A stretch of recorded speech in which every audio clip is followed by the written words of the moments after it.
เราไม่มีพ่อและแม่ก็สามารถมีชีวิตอยู่ได้พ่อแม่ไม่มีลูกพ่อแม่ก็สามารถมีชีวิตอยู่ได้สามีไม่มีภรรยาก็สามารถมีชีวิตอยู่ได้ภรรยาไม่มีสามีก็สามารถมีชีวิตอยู่ได้ดังคำว่าตนแลเป็นที่พึ่งแห่งตนพวกเราต้องจดจำและพิจารณาไม่มีใครอยู่กับเราได้ตลอดเวลาไม่มีใครอยู่กับเราได้ตลอดเวลาพ่อแม่สามีภรรยาลูกอยู่กับเราได้ชั่วคราวอยู่กับเราได้ขนาดหนึ่งเป็นที่พึ่งของเราได้แค่ขนาดหนึ่งนี่คือความจริงที่เป็นอยู่ณปัจจุบันผู้ที่มีสติผู้ที่มีปัญญาเข้าใจเข้าถึงความจริงที่อยู่เหนือโลกเข้าใจเข้าถึงความจริงที่อยู่เหนือชีวิตก็เริ่มเข้าใจเมื่อเราเข้าใจแล้วว่าธรรมะเป็นที่พึ่งของเราธรรมะอยู่กับเราตลอดเวลาผู้ที่มีสติผู้ที่มีปัญญาจึงอยู่กับการเปลี่ยนแปลงอยู่กับการเปลี่ยนแปลงนั้นได้อย่างงดงามอยู่กับการเปลี่ยนแปลงนั้นได้อย่างเป็นปกติเมื่อการเปลี่ยนแปลงมาปรากฏผู้ที่มีสติผู้ที่มีปัญญาจึงไม่สะเทือนไม่หวั่นไหวเพราะใจเข้าใจว่าการเปลี่ยนแปลงนั้นเป็นปกติว่าการเปลี่ยนแปลงนั้นเป็นของธรรมดาเป็นสิ่งที่ไม่เที่ยงจึงรู้ความจริงว่าตนแลเป็นที่พึ่งแห่งตนพระพุทธเจ้าบอกสอนให้เรารู้ว่าสรรพสิ่งทั้งหลายเป็นสิ่งที่ไม่เที่ยงเป็นของที่ไม่เที่ยงตั้งแต่พ่อแม่สามีภรรยาลูกไม่ได้อยู่กับเราตลอดเวลาเปลี่ยนแปลงและแปรสภาพกับเราตลอดเวลาเราจงรับรู้ว่าพระธรรมก็หมายถึงตนแลเป็นที่พึ่งแห่งตนพระธรรมหมายถึงความอดทนที่เป็นที่พึ่งของเราเพราะฉะนั้นพระธรรมจึงเป็นที่พึ่งอันประเสริฐซึ่งพระธรรมเป็นของในกายเป็นของในจิตผู้ที่มีสติปัญญาจึงเข้าใจว่าพระธรรมนั้นมันเกิดขึ้นที่กายกับจิตเราจะต้องพึ่งกายตนเองพึ่งจิตตนเองพระธรรมมันเกิดขึ้นตรงนี้เราให้เข้าใจอย่างนี้ส่วนพ่อแม่สามีภรรยาลูกนั่นเป็นของนอกกายเป็นของนอกกายไม่ได้อยู่กับเราตลอดเวลาอาศัยบางเวลาพึ่งพาได้แค่บางเวลาเท่านั้นพวกเราต้องพิจารณาความจริงถ้าเราเข้าใจสิ่งเหล่านี้เราจะอยู่กับโลกใบนี้ได้อย่างเป็นปกติไม่ว่าอะไรจะปรากฏเกิดขึ้นเราก็จงเข้าใจว่ามันไม่เที่ยงมันเปลี่ยนแปลงสิ่งที่เปลี่ยนแปลงนี่แหละถ้าเราไปยึดติดเป็นเหตุให้เกิดความทุกข์พวกเราทั้งหลายการเข้าไปยึดติดในสิ่งที่เรารู้จำทำให้เราเป็นทุกข์ตลอดกาลเวลาสิ่งที่เรารู้เป็นของที่ไม่เที่ยงสิ่งที่เรารู้มันเป็นอนิจจังทุกขังอนัตตาท่านทั้งหลายสภาวะจิตที่ไม่ได้เป็นผู้รู้มันก็มโนปรุงแต่งเมื่อเวทนาปรากฏมันก็คิดสารพัดคิดเองเอง จึงร้องไห้เองเสียใจเองเจ็บป่วยด้วยตัวเราเองเพราะเราไปยึดติดคิดเองเองเพราะฉะนั้นธรรมะของพระพุทธเจ้าบอกสอนให้เราเข้าใจตนเองหรือเข้าใจความจริงที่มันปรากฏเกิดขึ้นกับชีวิตของเราแม้ว่าความเจ็บที่มันปรากฏให้รู้ว่ามันเป็นความจริงของชีวิตไม่มีใครเกิดมาไม่เจ็บไม่มีเนี่ยให้เราเข้าใจเช่นนี้นี่คือธรรมะบอกสอนให้เราเข้าใจความจริงของชีวิตว่าชีวิตของเรานั่นมันเป็นเช่นนี้มันเป็นแบบนี้เกิดมาเพื่อแก่เกิดมาเพื่อเจ็บเกิดมาเพื่อตายบุคคลที่มีสติบุคคลที่มีปัญญาระหว่างที่มันแก่มันเจ็บมันตายบุคคลเหล่านี้ก็จะมีสติอยู่ในคุณแห่งศีลสมาธิปัญญาดำรงตนประพฤติตนให้เป็นประโยชน์เกิดประโยชน์ดำรงตนประพฤติตนให้รู้สึกตัวอยู่ตลอดเวลาเช่นรู้ในอริยบททั้งสี่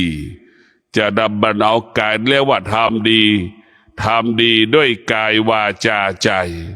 เช่นเราเดินจงกรมเรานั่งสมาธิผู้ที่มีสติผู้ที่มีปัญญาจึงเห็นความสำคัญของการฝึกจิตอบรมจิต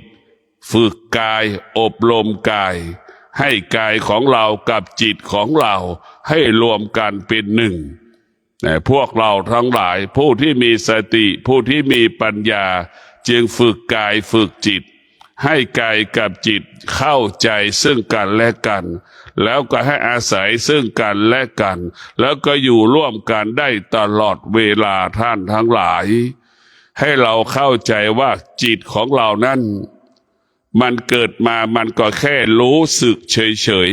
ๆเกิดของจิตของเราเกิดมามันก็รู้สึกเฉยๆแล้วมันก็คุ้นเคยกับธรรมชาติเฉยๆแต่มันยังไม่รู้ในท่านทั้งหลายจิตของเรามันยังเป็นจิตของผู้ไม่รู้นะมันแค่รู้สึกเท่านั้นนะดีมันก็ไม่รู้ไม่ดีมันก็ไม่รู้ร้อนเกิดมันก็เกิดอาการหนาวเกิดขึ้นมันก็เกิดอาการนะแต่มันไม่รู้ว่าร้อนว่าหนาวออกอาการสำแดงอาการเฉยๆนั่นคือสภาพจิตดั้งเดิมของเรามันแค่รู้สึกเหมือนทารกแรกเกิดเช่นนั้นถ้าจิตของเราได้รับการพัฒนาได้รับการอบรมได้รับการสั่งสอนจิตของเราก็เหมือนเด็กอนุบาลที่มันเรียนกอไก่ขอไข่นั่นแหละพวกเราทั้งหลายนั่นแหละจิตผู้รู้ก็จะเหมือนเด็กอนุบาลเรียนหนังสือจดอ่านออกเขียนได้นั่นแหละพวกเราต้องพิจารณาจิตดั้งเดิมของเรามันแค่รู้สึกมันไม่ได้จิตของผู้รู้จิตจะเป็นจิตผู้รู้ได้เราต้องฝึกฝนอบรมจิตของเราให้รู้เรื่องธรรมชาติให้รู้เรื่องธรรมะเนี่ยพวกเราทั้งหลายจิตผู้รู้จะต้องรู้เรื่องธรรมะว่าธรรมะเป็นความจริงที่อยู่เหนือโลกธรรมะเป็นความจริงที่อยู่เหนือชีวิตให้เราเข้าใจเช่นนี้ว่าธรรมะนี่แหละเป็นผู้ที่ควบคุมชีวิตของเราธรรมะนี่แหละที่จะส่งเสริมชีวิตของเราได้รับรู้ความจริงเข้าถึงความเป็นจริงได้แก่ความทุกข์ที่มันปรากฏความสุขที่มันปรากฏสารพัดความรู้สึกที่มันปรากฏธรรมะมันจะบอกจะสอนให้เราอยู่เหนือสิ่งที่เรารู้อยู่เหนือสิ่งที่เรารู้ทุกอย่างที่มันอาศัยตาหูจมูกลิ้นกายใจเมื่อจิตของเราเป็นจิตผู้รู้จิตของเราก็จะเป็นจิตผู้รู้จึงอยู่เหนือสิ่งที่เรารู้แล้วก็ละสิ่งที่เรารู้และเราก็ไม่ตามรู้สิ่งที่เรารู้จิตมันก็ว่างกายมันก็เบา ใจมันก็เบาเมื่อเราไม่ตามรู้เมื่อเราละสิ่งที่เรารู้เมื่อเราอยู่เหนือสิ่งที่เรารู้มันก็ไม่มีอะไรทำให้เราสุขให้ทำให้เราทุกข์มันก็มีแต่คำว่าว่างเปล่าเท่านั้นท่านทั้งหลายจิตของเราต้องพึ่งพาธรรมะทุกวันนี้จิตของเราไปอาศัยธรรมชาตินะท่านทั้งหลายจิตของเราไปอาศัยธรรมชาติจิตของเราไปอาศัยความคิดจิตเราจึงไม่สงบจิตเราจึงเป็นผู้รู้ไม่จึงเป็นผู้ที่ไม่รู้ความจริงเพราะจิตเราไปอาศัยความคิดไปอาศัยธรรมชาติความคิดก็ดีธรรมชาติก็ดีคุณลักษณะก็คือมันเปลี่ยนแปลงและแปรสภาพตลอดเวลาดังทารกแรกเกิดมา1 นาทีมันก็แก่1 นาทีเกิดมา1 ชั่วโมงมันก็แก่1 ชั่วโมงมันเกิดมา1 เดือนมันก็แก่1 เดือนเกิดมา1 ปีมันก็แก่มา1 ปีเกิดมา5 ปีมันก็แก่5 ปีนี่แหละพวกเราต้องเกิดมาแล้วมันเกิดการเปลี่ยนแปลงเราเกิดมาแล้วเราต้องเข้าใจสิ่งที่มันเปลี่ยนแปลงเกิดมาแล้วเราต้องอยู่เหนือการเปลี่ยนแปลงให้ได้มาพูดผู้ที่มีสติผู้ที่มีปัญญาแล้วว่าจิตผู้รู้จึงรู้แล้วก็อยู่เหนือรู้ทั้งหมดคำว่าทุกข์ไม่เกิดคำว่าสุขไม่เกิดแต่คำว่าสงบเรียกว่าสงบรู้ไม่ออกอาการไม่สำแดงอาการร้อนปรากฏก็สงบรู้หนาวปรากฏก็สงบรู้แต่ละฝนฤดูฝนตกก็สงบรู้ไม่ออกอาการไม่สำแดงอาการใดๆทั้งสิ้นนี่แหละคือจิตผู้รู้ก็จะเท่าทันสิ่งที่เรารู้เท่าทันนะเช่นสามีเป็นจิตผู้รู้ก็เท่าทันอารมณ์ผู้เป็นสาภรรยารู้ว่าภรรยาโมโหง่ายหงุดหงิดง่ายรู้ว่ามันภรรยาโมโหผู้เป็นสามีเป็นจิตผู้รู้ก็จะอยู่เหนืออยู่เหนือภรรยาตนเองไม่ตอบสนองไม่ออกอาการไม่สำแดงอาการเรียกว่าสงบรู้ว่าผู้เป็นภรรยาโมโหหงุดหงิดนี่แหละจิตของผู้รู้พ่อแม่เป็นจิตผู้รู้ก็อยู่เหนืออารมณ์ลูกของตนเมื่อลูกโมโหหงุดหงิดสำแดงอาการไม่พอใจผู้เป็นพ่อเป็นแม่จิตของพ่อแม่เป็นผู้รู้ก็จะอยู่เหนืออารมณ์ของลูกตนเองที่สุดเมื่อเราเป็นผู้จิตผู้รู้มันก็ไม่มีอะไรสร้างภาระสร้างปัญหาให้กับชีวิตของเราพวกเราทั้งหลายเข้าใจไม่มีใครอยู่กับเราได้ตลอดเวลาเข้าใจว่าสิ่งที่เราพึ่งพาได้ตลอดเวลาก็มีแต่ธรรมะคำสอนของพระพุทธเจ้าเท่านั้นพอเราให้เราเข้าใจเช่นนี้ว่าปัจจัยสี่เป็นเพียงแค่เครื่องมืออำนวยความสะดวกเท่านั้นแค่บางเวลาให้เราเข้าใจเช่นนี้ว่าปัจจัยสี่เป็นเครื่องมืออำนวยความสะดวกให้กับเราแค่บางเวลาปัจจัยสี่ไม่สามารถซื้อความแก่ความเจ็บความตายได้ไม่สามารถชะลอความแก่ความเจ็บความตายได้แต่พวกเราทั้งหลายให้เราเข้าใจความจริงเช่นนี้เราจะไม่หลงในปัจจัยสี่ทุกวันนี้คนจำนวนมากหลงในปัจจัยสี่ยึดมั่นในปัจจัยสี่มัวเมาแสวงหาปัจจัยสี่ที่สุดก็ตะแก่ก็เจ็บก็ตายเสมอเหมือนกันหมดเศรษฐีก็แก่ก็เจ็บก็ตายคนยากจนนอนใต้สะพานลอยก็แก่ก็เจ็บก็ตายเสมอเหมือนกันหมดนี่แหละคือให้เราเข้าใจว่ามันเป็นเช่นนี้เราจะเรามีหน้าที่เราก็ทำหน้าที่ให้สมบูรณ์แบบเราไม่ควรเอาทรัพย์สมบัติปัจจัยสี่ มาเป็นตัวบ่งชี้ว่าชีวิตเราจะดีเพราะเรามีเงินเราจะสุขสบายได้เพราะเรามีทรัพย์สมบัติปัจจัยสี่มันไม่ใช่พวกเราทั้งหลายเราจะมีความสุขได้จิตเราจะเกิดความสงบสุขได้เมื่อจิตของเราชีวิตของเรามีสติและมีปัญญาเท่านั้นจึงเกิดคำว่าสงบสุขพวกเราทั้งหลายการมีปัจจัยสี่นั้นมันไม่สามารถให้เรานั้นมีความสุขได้ปัจจัยสี่เป็นเพียงแค่เครื่องมืออำนวยความสะดวกการดำรงชีพของเราพวกเราทั้งหลายสิ่งที่ทำให้เรามีความสุขก็คือสติและปัญญาสุขด้วยสติสุขด้วยปัญญาไม่ต้องอาศัยวัตถุสิ่งของใดๆอาศัยตนเองเท่านั้นสุขก็อยู่ที่กายกับจิตของเราให้เราเข้าใจเช่นนี้เพราะฉะนั้นผู้ที่มีสติผู้ที่มีปัญญา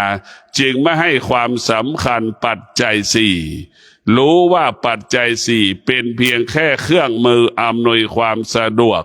สิ่งที่สำคัญยิ่งกว่าปัจจัยสี่ได้แก่ศีลสมาธิปัญญาสิ่งที่สำคัญเหนือกว่าปัจจัยสี่ได้แก่สติและปัญญาผู้จิตของผู้รู้จึงให้ความสำคัญกับคำว่าความสงบจึงให้ความสำคัญกับคำว่าสติและปัญญาท่านทั้งหลายสติปัญญาจะเป็นผู้ดับอารมณ์ดับความรู้สึกสติปัญญาก็เหมือนสบู่แต่ที่เราถูตัวชำระสิ่งที่สกปรกเหื่อคายตามร่างกายของเราสติปัญญาเปรียบเสมือนผงซักผ้าชำระสิ่งที่เปื้อนเสื้อผ้าแต่พวกเราทั้งหลายสติปัญญาก็เป็นเช่นนั้นชำระกำจัดความโลภความโกรธความหลงอยากได้อยากมีอยากเป็นให้หมดสิ้นไปจากกายจากจิตดังผงซักผ้าชำระสิ่งที่เปื้อนเสื้อผ้านั่นแหละความโลภความโกรธความหลงก็เปรียบเสมือนสิ่งที่มันติดเปื้อนเสื้อผ้าศีลสติปัญญาก็เหมือนผงซักผ้าที่เราไปชำระล้างเสื้อซักผ้าเราให้สะอาดเช่นเดียวกับสติปัญญาจะทำให้กายเราบริสุทธิ์จะทำให้จิตเราบริสุทธิ์นี่คือสติปัญญาให้เราเข้าใจเข้าถึงความจริงของกายของจิตว่ากายกับจิตเป็นที่พึ่งที่ประเสริฐที่สุดดังคำว่าจิตอาศัยกายกายอาศัยจิตถ้าไม่มีกายไม่มีจิตเราก็ไม่มีธรรมมันก็ไม่เกิดเพราะฉะนั้นถ้ากายกับจิตจึงเป็นต้นกำเนิดของธรรมให้เราเข้าใจว่ากายกับจิตเป็นต้นกำเนิดของธรรมพระพุทธธรรมะไม่ได้เกิดจากภูเขาลูกนั่นธรรมะไม่ได้เกิดจากถ้ำลูกนี้ไม่ได้เกิดจากสถานที่นั้นได้เกิดจากสถานที่นี้ธรรมะมันเกิดขึ้นที่กายของเราเกิดขึ้นที่จิตของเราให้เราพิจารณาแบบนี้ถ้าเรารู้ว่าธรรมะเกิดที่กายกับจิตเราก็ไม่ต้องไปแสวงหาครูบาอาจารย์รูปใดรูปหนึ่งและเราไม่ต้องไปแสวงหาครูบาอาจารย์รูปใดรูปหนึ่งเรารู้ว่าธรรมะก็คือความแก่ความเจ็บความตายก็เป็นธรรมะความสุขความทุกข์ก็เป็นธรรมะให้เราพิจารณาให้เรารู้มันลองคำว่ารู้ให้เราอยู่เหนือรู้นั่นแหละสุขมันเกิดที่ไหนทุกข์มันเกิดที่ไหนความพอใจความไม่พอใจเกิดขึ้นที่ไหนความโลภความโกรธความหลงมันเกิดที่ไหนความเกลียดความชังมันเกิดขึ้นที่ไหนมันก็เกิดขึ้นที่กายกับจิตของเรานั่นแหละขันธ์ทั้งห้านั่นแหละเป็นบ่อเกิดแห่งขันธ์เกลียดและเป็นเกิดความโลภความโกรธความหลงขันธ์ห้านั่นแหละเป็นบ่อเกิดของกิเลสท่านทั้งหลายกิเลสทั้งหลายเกิดจากขันธ์ทั้งห้าขันธ์ทั้งห้าเป็นเนื้อร้ายเรียกว่าเป็นมะเร็งนั่นแหละพวกเราทั้งหลายเป็นเนื้อร้ายที่น่ากลัวที่สุดคือขันธ์ห้าเป็นสิ่งที่น่ากลัวที่สุดอารมณ์ความรู้สึกมันเปรียบเสมือนไวรัสเชื้อโรคร้ายที่สุดสายพันธุ์เอสายพันธุ์อีบีนั่นแหละพวกเราทั้งหลายในอารมณ์ความรู้สึกเนี่ยมันเป็นไวรัสที่ทำให้เรานั้นแก่เจ็บตายก่อนเวลากำหนดแต่ทำให้เราแก่เจ็บตายก่อนเวลากำหนด ถ้าเราสามารถดับอารมณ์ดับความรู้สึกได้เราก็จะแก่เราก็เจ็บเราก็ตายเป็นไปตามธรรมชาติให้เราเข้าใจเช่นนี้พวกเราทั้งหลายเรามีสติเรามีสติกลับมาดูกายเรามีสติกลับมาสนใจจิตเราให้ความสำคัญที่กายกับจิตของเราให้มากกว่านี้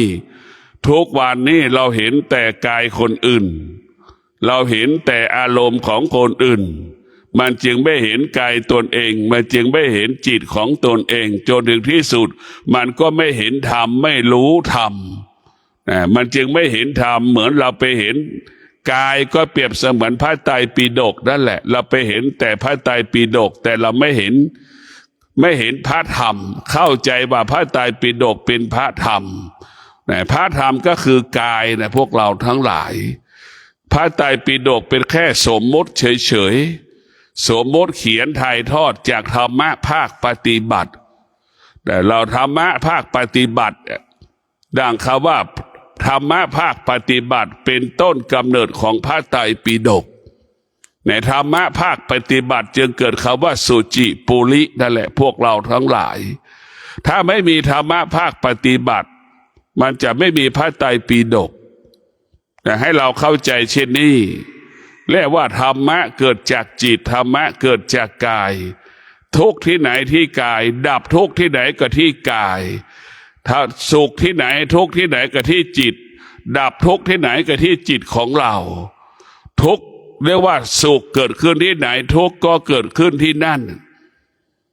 ทุกสิ่งทุกอย่างเกิดจากสิ่งเดียวกันดังพ่อและแม่ใช่ไหมพวกเราทั้งหลายเกิดท้องเดียวกันเกิดจากท้องเดียวกันนั่นแหละพ่อก็เกิดจากท้องแม่แม่ก็เกิดจากท้องแม่นั่นแหละดังพระพุทธเจ้าก็เกิดจากท้องแม่โจรก็เกิดจากท้องแม่คนที่มีกิเลสก็เกิดจากท้องแม่คนที่มีธรรมะก็เกิดจากท้องแม่คนที่มีธรรมะตั้งแต่เกิดก็เกิดจากท้องแม่คนไม่มีธรรมะตั้งแต่เกิดก็เกิดจากท้องของแม่นี่แหละพวกเราทั้งหลาย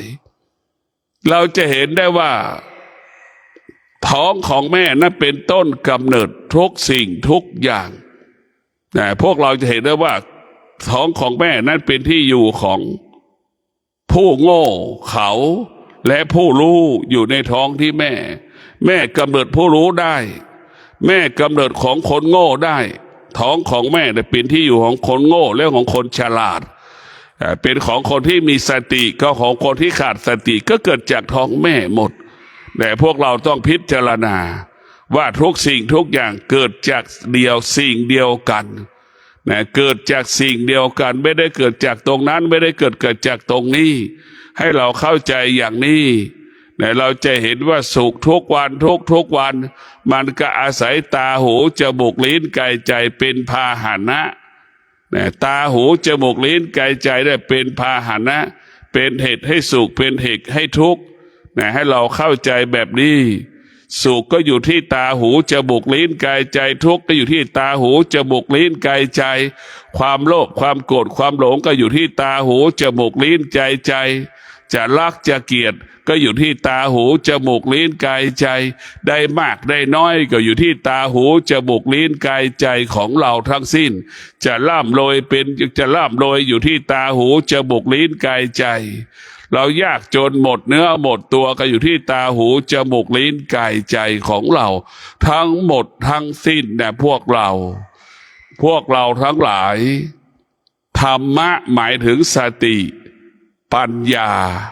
ที่จะเปลี่ยนแปลงความเป็นอยู่ของเรา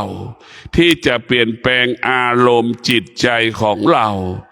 จะพัฒนาจิตใจของเราดับอารมณ์ดับความรู้สึกของเราแต่เราจะทำลายความรู้สึกเราได้แต่ความรู้สึกก็เหมือนควันไฟนั่นแหละพวกเราทั้งหลายความรู้สึกก็เหมือนกลิ่นของหอมของเหม็นที่สุดมันก็จากเราไปหรือเราเข้าใจมันว่าความรู้สึกมันเป็นสิ่งที่ไม่เที่ยงสิ่งที่พอใจไม่พอใจก็เป็นสิ่งที่ไม่เที่ยงให้เราเข้าใจแบบนี้ ถ้าเราศึกษาสิ่งเหล่านี้ทุกวันทุกวันทุกวันเราก็จะเห็นความจริงเราก็จะรู้ความจริงจนถึงที่สุดสิ่งที่เรารู้ก็ไม่มีค่าสิ่งที่เราสัมผัสก็ไม่มีค่าไม่มีความหมายใดๆทั้งสิ้นแต่เพราะเรารู้ว่าสิ่งที่เรารู้เป็นสิ่งที่ไม่เที่ยงสิ่งที่ไม่เที่ยงทั้งหลายนั่นแหละจะทำให้เรานั้นประสบแต่คำว่าปัญหาอุปสรรคเป็นเหตุให้เกิดความทุกข์ไม่มีวันจบสิ้นพวกเราต้องเข้าใจโดยเฉพาะธรรมะภาคปฏิบัติคำว่ารู้ธรรมะภาคปฏิบัติคำว่ารู้ก็หมายถึงรู้ในอริยบททั้งสี่ไม่ใช่รู้เรื่องธรรมะข้อนั้นข้อนี้พวกเราทั้งหลายคำว่ารู้ก็คือรู้ในอริยบททั้งสี่และรู้ในอริยบทย่อยจะนั่งจะนอนจะเดินจะกินแล้วแต่สารพัดในอริยบททั้งสี่ให้เรารู้สิ่งเหล่านี้พวกเราทั้งหลายสิ่งที่เราเรียกว่าคำว่ารู้ก็หมายรู้คำว่าเวทนารู้คำว่าอุปทานรู้คำว่าขันธ์ห้ารู้คำว่าอนิจจังทุกขังอนัตตาเนี่ยสิ่งที่เราควรรู้เหล่านี้พวกเราทั้งหลายเมื่อเรารู้สิ่งที่กล่าวมาแล้วเราก็จะอยู่เหนือรู้เราก็จะอยู่เหนือรู้แล้วเรารู้แล้วเราก็จะละสิ่งที่เรารู้เราก็จะไม่ตามรู้แล้วมันก็ไม่มีอะไรให้เรารู้ท่านทั้งหลายถ้าเราไม่มีเวทนามันก็ไม่มีอะไรให้เรารู้มันไม่มีอะไรให้เรารู้เวทนามันเป็นเหตุให้เรารู้สึกสารพัดความรู้สึกเวทนาทำให้เรารู้สึกสารพัดความรู้สึก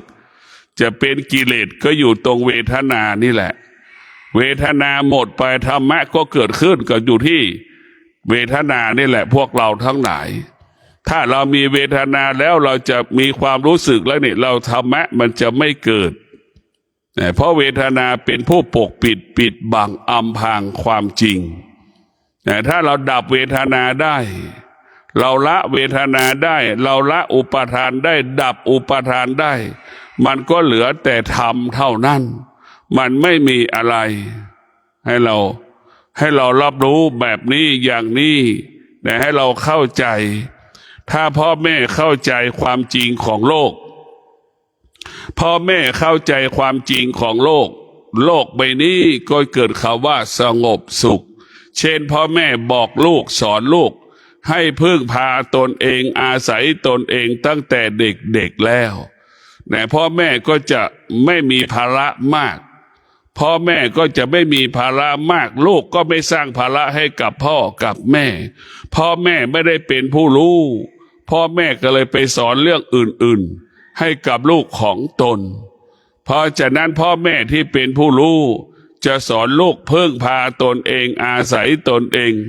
จะสอนลูกเขาว่าตนแลเป็นที่พึ่งแห่งตนจะสอนโดยพูดให้ลูกได้ยินทุกวันตนแลเป็นที่พึ่งแห่งตนตนแลเป็นที่พึ่งแห่งตนลูกผู้นั้นรู้และเข้าใจเขาว่าตนแลเป็นที่พึ่งแห่งตนจะเป็นผู้ที่ไม่สร้างภาระจะเป็นผู้ที่ไม่สร้างปัญหาให้กับพ่อกับแม่ตนเองจะพึ่งพาตนเองอาศัยตนเองตั้งแต่ใส่รองเท้าได้ก็จะใส่รองเท้าด้วยตัวเราเองซักเสื้อผ้าได้ก็จะซักเสื้อผ้าได้ด้วยตัวเราเองนี่แหละจะมีลูกจำนวนมากที่ขาดสติไม่สามารถพึ่งพาตนเองได้ลูกจำนวนมากยังพึ่งพาพ่อแม่ลูกบางคนอายุตั้ง20-30พ่อแม่ก็ยังซื้อซักเสื้อผ้าให้ลูกอยู่นี่แหละคือพวกเราทั้งหลายลูกนั้นไปเป็นผู้สร้างภาระให้กับพ่อกับแม่พ่อแม่ที่เป็นจิตพ่อแม่เป็นจิตของผู้ไม่รู้พ่อแม่ก็เป็นทาสของลูกซักเสื้อผ้าให้ลูกนี่แหละมันเป็นบาปกรรมชนิดหนึ่งมันเป็นจิตของผู้ไม่รู้พ่อแม่ซักเสื้อผ้าให้ลูกเป็นจิตผู้ไม่รู้พวกเราทั้งหลาย เราต้องมีสติให้ลูกนั้นพึ่งพาตนเองอาศัยตนเองเราขาดสติเราจะทำตัวเป็นเทพเจ้าให้ลูกมาพึ่งเราตลอดเวลาถ้าเราขาดสติเราพ่อแม่ก็จะทำตัวเป็นลูกจ้างของลูกก็ส่วนมากพ่อแม่ส่วนมากโดยเฉพาะคนไทยเรานี่พ่อแม่ส่วนมากก็เป็นลูกจ้างของลูกหมดลูกจำนวนมากของคนไทยส่วนมากก็เป็นนายจ้างของแม่หมดนี่แหละมันวิบัติหมดนะพวกเราทั้งหลายความคิดแม่ก็วิบัติความคิดลูกก็วิบัติเนี่ยเราให้เราวิบัติยังไงกับลูกเป็นนายจ้างของแม่นะวิบัติยังไงแม่กลายเป็นลูกจ้างของลูกนะมันก็วิบัติหมดลูกรักแม่แต่ให้แม่ทำงานนะเบียดเบียนกับให้แม่เป็นลูกจ้างเห็นไหมลูกจ้างมันทำอะไรบ้างล่ะนึกดูดิแม่มีฐานะลูกจ้างของลูกนะครับไหมเรานึกดูกันแล้วกันแม่ลูกก็บอกว่าแม่นะรักแม่แต่ก็ปล่อยให้แม่ทำงานแต่มันถูกต้องชอบทำอยู่ตรงไหนเราก็นึกดูแม่ก็เช่นเดียวกับแม่บอกว่าแม่รักลูกแม่ก็กลายเป็นแม่รักลูกแม่กลับกลายเป็นลูกจ้างของลูกแม่กลับให้ลูกเป็นนายจ้างของแม่และลูกมันจะทำอะไรได้เนี่ยพวกเราทั้งหลายทุกอย่างเนี่ยมันวิบัตินะมันเรียกว่าวิบัติทางความคิดวัฒนธรรมที่เราสอนกันมาผิดแม่99%ก็เป็นลูกจ้างของลูกลูก99%เป็นนายจ้างของแม่นะมันจึงวิบัติแต่พวกเราทั้งหลายมันจึงวิบัติมาจึงถ้าเป็นคนไทยก็700 กว่าปีถึงวิบัติมาถึง700 กว่าปีแล้วแต่ไหมพวกเราทั้งหลายแต่เราต้องมันวิบัติกันหมดนะเราเป็นแม่รักลูกนะลูกรักแม่อย่างเงี้ยมันสวนทางกันแต่แม่รักลูกแม่ต้องเป็นนายจ้างของลูกลูกรักแม่ลูกก็ต้องเป็นลูกจ้างของแม่อย่างนี้มันถึงจะสมดุลสมบุญส่วนมากมันขาดสติขาดปัญญากันหมดระบบประเพณีระบบวัฒนธรรมจึงพาให้เราหลงทางหลงผิดดังแม่ลูกที่เป็นอยู่ณปัจจุบันนะแม่เป็นลูกจ้างของลูกเนี่ยคือวัฒนธรรมที่ผิดลูกกับเป็นนายจ้างของแม่คือเป็นวัฒนธรรมที่ผิดเป็นสิ่งที่เข้าใจผิดนะเราจงรู้ว่าไม่มีใครอยู่กับเราได้ตลอดเวลานะพวกเราทั้งหลายให้เราเข้าใจทุกวันนี้แม่กลายเป็นลูกจ้างของลูกทำทุกอย่างให้กับลูกนี่แหละแต่พวกเราทั้งหลายจึงเกิดคำว่าทุกข์ทรมานลำบากเพราะเราหลงทางหลงผิดเราขาดสติเราขาดปัญญาไม่รู้ความจริงไม่เห็นความจริงเข้าไม่ถึงความจริงนี่แหละจึงทำให้แม่เป็นลูกจ้างของลูกจึงทำให้ลูกเป็นนายจ้างของแม่รุ่นแล้วรุ่นเล่าแม่ตายไปแล้วกี่ล้านคนแม่ก็เป็นลูกจ้างของลูกแม่ลูกเกิดมาใหม่อีกลูกก็เป็นนายจ้างของแม่ลูกจะตายไปกี่ล้านคนแต่พวกเราทั้งหลายลูกกับชาติมาเกิดลูกก็ยังเป็นนายจ้างของแม่อีกมันเป็นเช่นนี้เป็นแบบนี้นะพวกเราเพราะเราไม่ได้เอาธรรมะมาบอกมาสอนว่าตนแลเป็นที่พึ่งแห่งตนแลเป็นที่พึ่งแห่งตนพ่อแม่ต้องบอกต้องสอนว่าพ่อแม่อยู่กับลูกได้แค่บางเวลาลูกไม่สามารถพึ่งพาพ่อแม่ได้แต่ลูกจะต้องพึ่งพาตนเองตนแลเป็นที่พึ่งแห่งตนคือธรรมะเท่านั้นเป็นที่พึ่งอาศัยเราได้ตลอดเวลาทุกลมหายใจเรามีสติเราเรียกใช้ธรรมะได้ตลอดเวลา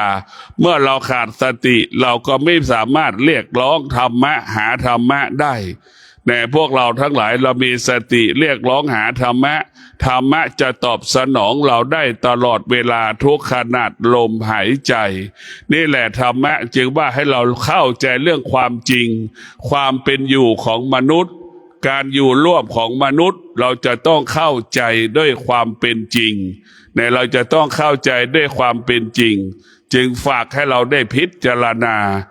ว่าความจริงของชีวิตนั้นมันพึ่งพาตนเองนี่แหละมากกว่าพึ่งพาบุคคลอื่นๆอะไรที่ไปพึ่งพาเขานั้นเจ็บปวดทุกข์ทรมานแต่เราจะต้องพึ่งพาตนเองเราจะสมปรารถนาดังใจปรารถนาเราจะต้องพึ่งพาตนเองก็คือเรามีสติเรามีสมาธิเรามีปัญญาและมีความอดทนเราจะสมปรารถนาดังใจปรารถนานะพวกเราทั้งหลายเมื่อเรามีสติมีสมาธิมีปัญญามีความอดทนแล้วเราจะอยู่เย็นเป็นสุขสุขด้วยธรรมสุขนั้นสงบนะสุขด้วยธรรมสุขนั้นสงบเรียกว่าสงบรู้สงบรู้นี่แหละจึงนำมาซึ่งนะความสงบที่แท้จริงของธรรมนะเหมือนน้ำที่เราหลบ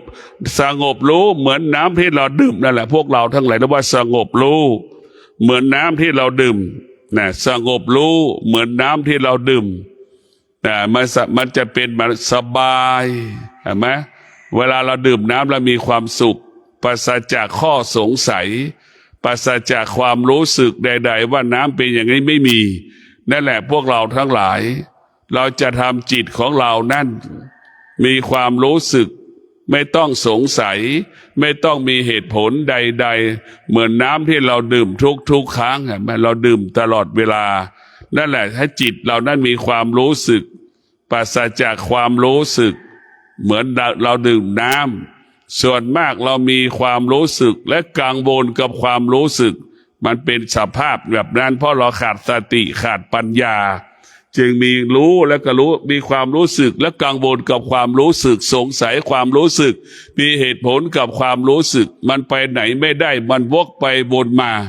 ดังเราเกิดมาก็วกวนไปมาคำว่าสุขกับทุกข์วกวนไปมากับความพอใจไม่พอใจอย่างนี้เนี่ยพวกเราทั้งหลายนี่คือเราต้องพิจารณานี่แหละคือธรรมะของพระพุทธเจ้านั่นบอกสอนของเราให้เรารู้อะไรรู้เรื่องความจริงเท่านั้นเมื่อเรารู้แล้วเราจะไม่วกไปวนมาทุกวันนี้เราไปวกไปวนมากับสิ่งที่มันปรากฏจนเราตายเพราะฉะนั้นผู้ที่เป็นจิตของผู้รู้ผู้ปฏิบัติธรรมผู้ประพฤติธรรมธรรมก็หมายถึงปัญญาเกิดขึ้นในดวงจิตบุคคลใดดวงจิตบุคคลนั้นก็จะอยู่เหนือสิ่งที่เรารู้ทั้งหมดทั้งสิ้นแต่พวกเรา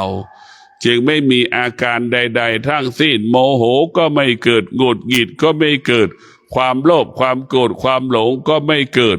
รู้สึกเฉยๆแต่ควบคุมความรู้สึกนั้นได้นั่นแหละพวกเราทั้งหลายรู้แล้วเราก็ควบคุมสิ่งที่เรารู้นั้นได้รู้เราไม่เป็นทาสของการรู้แล้วก็อยู่เหนือสิ่งที่เรารู้นั่นแหละคือธรรมะภาคปฏิบัติมันจะให้เราควบคุมสิ่งที่เรารู้จะไม่ให้เราเป็นทาสสิ่งที่เรารู้เนี่ยคนที่ขาดสติคนที่ขาดปัญญาเป็นทาสของการรับรู้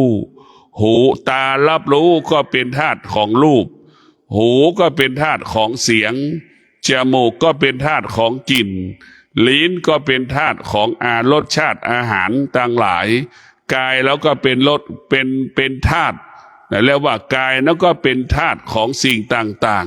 ๆจิตแล้วก็เป็นธาตุของความรู้สึกที่เรารู้สึกพวกเราต้องพิจารณาที่จะถอดจะถอนที่จะอยู่เหนือสิ่งที่เรารู้ด้วยสติและปัญญาหรือด้วยวิชาปัญญาวิชาปัญญาเนี่ยทำให้เรารู้ซึ่งความเป็นจริงเข้าถึงซึ่งความเป็นจริงอยู่เหนือความเป็นจริงวิชาปัญญามันจะใสเหมือนน้ำที่เราดื่มนั่นแหละพวกเราทั้งหลายมันจะใสแบบนั้นแหละปราศจากความรู้สึกวิชาปัญญานั้นปราศจากความรู้สึกเหมือนเราดื่มน้ำนั่นแหละพวกเราไม่สงสัยอะไรเพราะเราเห็นชัดเจนว่าความน้ำมันใสนั่นแหละผู้ที่มีปัญญาจิตมันจะใสเหมือนน้ำนะพวกเราทั้งหลายจะเห็นความจริงที่มันเกิดขึ้นบนโลกใบนี้เห็นความจริงที่มันเกิดขึ้นที่กายของเราที่มันเจ็บมันปวดนี่แหละพวกเรา ต้องพิจารณาว่าตนแลเป็นที่พึ่งแห่งตนนี่คือหลักสำคัญอยู่ตรงนี้ตนแลเป็นที่พึ่งแห่งตนนี่หัวใจสำคัญหลักสำคัญมันอยู่ตรงนี้ให้เราได้โปรดพินิจพิจารณาหลักธรรมคำสอนของพระพุทธเจ้านั่นมันจะลดภาระลดปัญหาไม่สร้างภาระไม่สร้างปัญหาให้กับตนเองนะดังที่ผู้ที่เป็นผู้รู้นี่ผู้รู้ทั้งหลายจะไม่สะสมนะสิ่งที่เรารู้เช่นปัจจัยสี่จะไม่สะสมปัจจัยสี่จะไม่สะสมเสื้อผ้าอาภรณ์จะไม่สะสมเครื่องมืออำนวยความสะดวกเครื่องอุปโภคบริโภคจะอยู่กับความเป็นจริงเท่านั้นมีอยู่เป็นอยู่เท่าที่เราเท่ากับความเป็นจริงนะเราจะอยู่กับความเป็นจริงเท่านั้นนะท่านทั้งหลายให้จงรับรู้ว่าปัจจัยสี่นะเราอยู่ได้อาศัยมันแค่บางเวลาสิ่งที่เราอาศัยอยู่ตลอดเวลาก็คือสติสมาธิปัญญาเราจะขาดไม่ได้ขาดสติเราขาดสติก็ไม่แตกต่างจากคนที่มันตายเราขาดสติก็ไม่แตกต่างจากคนบ้าเราขาดสติก็ไม่แตกต่างจากคนที่เป็นอัมพฤกษ์อัมพาตนั่นแหละทำอะไรก็ยากทำอะไรก็ลำบากไปหมดเป็นผู้ไม่รู้ถ้าเราขาดสติแต่เราเป็นผู้ที่มีสตินั่นเราจะทำอะไรก็ง่ายทำอะไรก็สะดวกในพวกเราต้องมีสติอยู่ตลอดเวลาสติกำกับกายสติกำกับจิต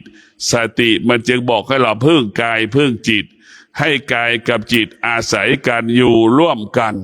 เนี่ยให้เราเป็นดีว่ากายกับจิตกายก็เปรี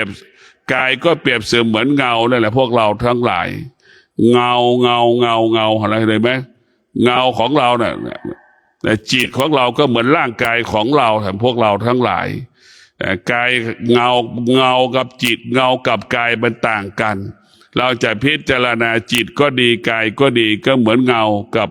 กายของเรานั่นแหละจิตมันจะต้องพึ่งพากันอาศัยกันอยู่ตลอดเวลาให้เราเข้าใจการดำเนินชีวิตของมนุษย์นั้นจำเป็นอย่างยิ่งจะต้องเข้าใจความจริงคือสุขทุกข์ความโลภความโกรธความหลงเข้าใจคำว่าเวทนาเข้าใจคำว่าอุปทานเข้าใจคำว่าขันธ์ห้าเข้าใจคำว่า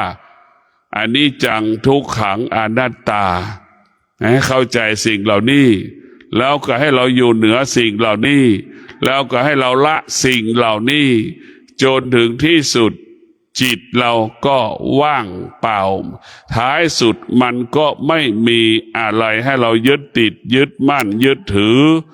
เราจะมีสติรู้ลมหายใจเข้ามีสติรู้ลมหายใจออกมีสติรู้ในอริยบททั้งสี่มีสติรู้ในอริยบทย่อยเท่านั้นในพวกเราทั้งหลาย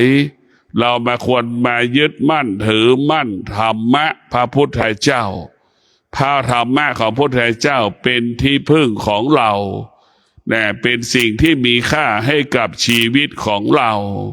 ธรรมะเปรียบเสมือนอาหารของจิตธรรมะเปรียบเสมือนอาภรณ์ของจิตธรรมะเป็นเสื้อผ้าอาภรณ์กายของเราธรรมะเป็นอาวุธของเราธรรมะเป็นแสงสว่างให้กับเราธรรมะเป็นอาหารให้กับเราในพวกเราทั้งหลายธรรมะมันจึงเป็นคำว่าธรรมะโอสถจึงเป็นเครื่องธรรมะเป็นเครื่องมืออำนวยความสะดวกเรียกว่าอำนวยความสะดวกให้เราได้ตลอดเวลาพวกเราทั้งหลายเมื่อเรามีธรรมะคำว่าไม่มีเมื่อเรามีธรรมะคำว่าไม่มีไม่เกิดจึงเกิดคำว่าอดทนมีกินอดทนมีเก็บอดทนเหลือกินอดทนเหลือเก็บอดทนเหลือออมอดทนเหลือแบ่งปันอดทนชนะสำเร็จมันจึงเกิดสิ่งเหล่านี้ขึ้นพวกเราทั้งหลายธรรมะจึงทำให้เรามีกินมีใช้ เราจะสุขได้ก็เพราะความอดทนนี่แหละแต่เราจะมีความสุขเพราะความอดทนเราจะสงบสุขได้เพราะความอดทนเนี่ยธรรมะของพระพุทธเจ้าให้เราเข้าใจสิ่งเหล่านี้ว่ามันเป็นความจริงของชีวิตมันเป็นแบบนี้มันเป็นอย่างนี้ให้เราเข้าใจทุกอย่างเนืองต่อเนื่องสืบเนื่องอยู่ตลอดเวลาแต่พวกเราทั้งหลายอย่าหลงเรียกว่าอย่าหลงทางอย่าหลงทางอย่าหลงคนอื่นอย่าหลงความคิดอย่าหลงคำพูดของตนเองอย่าหลงความคิดคำพูดของบุคคลอื่นจะเป็นหลงการแสดงออกของบุคคลอื่นนี่ละจนมากเราเป็นหลงกับการแสดงออกของบุคคลอื่นเข้าใจเองเรียกว่าคิดเองเองนะคือเป็นสิ่งที่น่ากลัวที่สุดแต่พวกเราต้องพิจารณาทุกวันเราจะต้องอยู่กับความเป็นจริงดังคำว่าพ่อแม่สามีภรรยาลูกถึงแม้พูดความจริงถึงแม้พูดความจริงให้กันและกันแต่พูดไม่หมดไม่จบแม่ก็เป็นเช่นนั้นไม่สามารถพูดความจริงให้กับลูกได้หมดพ่อก็เป็นเช่นนั้นไม่สามารถพูดความจริงให้กับลูกได้หมดเช่นเดียวกับลูกถึงแม้พูดความจริงก็ไม่หมดไม่จบกับพ่อแม่ของตนเองสามีก็เช่นเดียวกันไม่สามารถพูดความจริงให้กับภรรยาตัวเองได้หมดภรรยาก็เช่นเดียวกันไม่สามารถพูดความจริงให้กับสามีให้เราได้หมดเมื่อเรารู้เช่นนี้แล้วบุคคลอื่นๆมาพูดให้เราฟังเราก็ไม่ต้องไปหลงสิ่งที่เขาพูดเราก็ไม่ต้องไปยึดติดสิ่งที่เราพูดความเสียหายก็ไม่เกิดที่มันมีปัญหาทุกวันเพราะเราขาดสติขาดปัญญาจึงไปหลงสิ่งที่เขาพูดหมดทุกสิ่งทุกอย่างไปหลงสิ่งที่เขาแสดงออกหมดทุกสิ่งทุกอย่างจึงทำให้เราทุกข์ทรมานลำบากหมดเนื้อหมดตัวหมดทุกสิ่งทุกอย่างก็เพราะเราเป็นหลงสิ่งที่เขาพูดเพราะเราเป็นหลงสิ่งที่เขาแสดงออกข้าคิดเองเองว่าเขาเป็นคนดีเข้าใจว่าเขาดีกับเราอย่างนี้แหละพวกเราทั้งหลายเมื่อเรารู้แล้วว่าเราพูดความจริงไม่หมดไม่จบใครพูดอะไรมาแล้วเราจะไม่หลงเขานี่ให้เราเข้าใจแบบนี้เราจะไม่ยึดติดสิ่งที่เขาพูดเราจะไม่หลงที่เขาแสดงออกนี่แหละคือจิตของผู้รู้จะเป็นเช่นนี้ขอความสุขสวัสดีจงเกิดแก่ท่านทั้งหลายที่ฟังธรรมะมีสติพวกเราทั้งหลายให้เราทั้งหลายจงเป็นผู้ที่มีสติจงรับรู้ว่าตนแลเป็นที่พึ่งแห่งตนเจ็บป่วยก็ไม่มีใครเจ็บป่วยแทนเราได้นี่คือความจริงตนแลเป็นที่พึ่งแห่งตนตนแลเป็นที่พึ่งแห่งตนนี่แหละคือความจริงเราจะจูบกับความเป็นจริงก็ขอความสุขสวัสดีจงเกิดแก่ท่านทั้งหลายขอให้ท่านทั้งหลายมีสติทุกลมหายใจมีสติทุกลมหายใจชีวิตบรรลุเป้าหมายทำการใดๆก็สำเร็จทุกครั้งเมื่อเรามีสติจึงเกิดคำว่าชนะสำเร็จเรามีสติจึงเกิดคำว่าชนะสำเร็จขอเจริญพร